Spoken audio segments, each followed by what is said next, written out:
of all the things in the world, of all the things that a human being can do,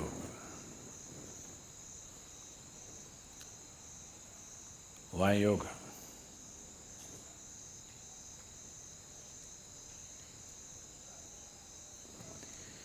Everything that human beings can do is essentially an expression of who they are. Somebody sings a song, somebody dances, somebody writes a book, somebody paints a picture. Whatever else we do is an expression of who you are. You may be conscious of it, you may be unconscious of it, but still everything that you say, everything that you do, everything that comes out of you is essentially an expression of who you are.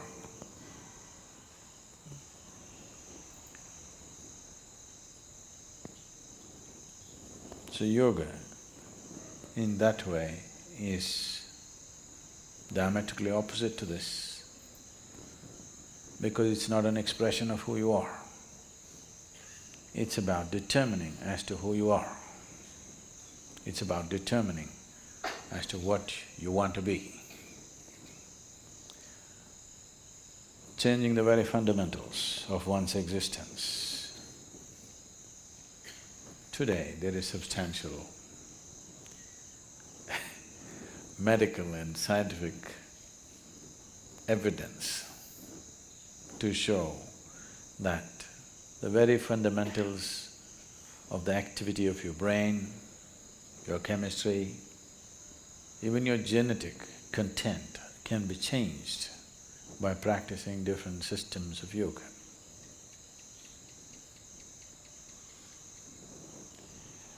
This needed no confirmation because we've always witnessed this. But today there is scientific data to prove this.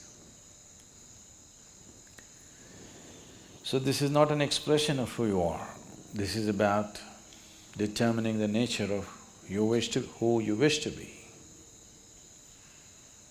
changing the fundamental ingredients which has made you who you are.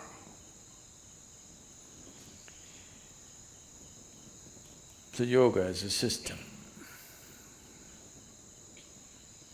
needs much more involvement than any other things that any other forms of things that we do, which are merely an expression of who we are. If you find full expression through any particular activity, it may also leave you somewhat transformed. If you cook with all your heart, some transformation may happen. Yes, taking care of a cow can change your life, you know. If you sing with all your heart, some transformation may happen. If you dance with all your heart, some transformation may happen. But that is only a certain impact that is happening because of absolute involvement in a particular activity. But essentially that activity by nature is an expression of who you are. It is not determining the nature of who you are. So when we transform our activity, not as an expression of who we are, because who wants to find expression like this in the morning? Definitely not, isn't it?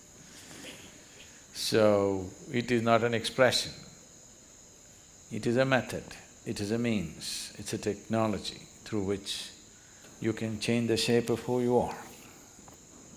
Literally also, otherwise also. You can change the very shape of who you really are right now, that can be transformed. Because who you are right now as a person is a combination of things. genetic material, before that, the karmic substance that you carry. Because of that, you chose a certain womb, so the genetic material. And since the moment you were born, whatever kind of impressions that have gone into you in the form of variety of experiences, situations, thoughts, emotions, relationships, associations, whatever else you have imbibed, all these things make you a certain kind of person. When you say, I am a certain kind of person, what you're saying is, I have this kind of compulsions. When you say, I am this kind of person, what you're saying is, this is the kind of compulsions that I identify myself with, so I am this kind of a person. People, it's a very Western thing, but it's very much there in India today, because a lot of Indians are far more Western than West. If you go all the way west, you come back to India. So they are much more Western than Westerners are today. So people say, I'm a morning person, I'm an evening person. So what they mean is, morning, I cannot wake up in the morning. That means I'm an evening person. I can't stay awake in the evening, so I'm a morning person. Not only that, people… it's going far, some are BlackBerry people, some are Apple people. World is getting divided in so many ways. They're not just instruments that you use and keep it down, you get identified with it. So there are chapati people, there are rice people, there are dosa people, there are idli people, all kinds. So, what kind you are is essentially a certain type of compulsion.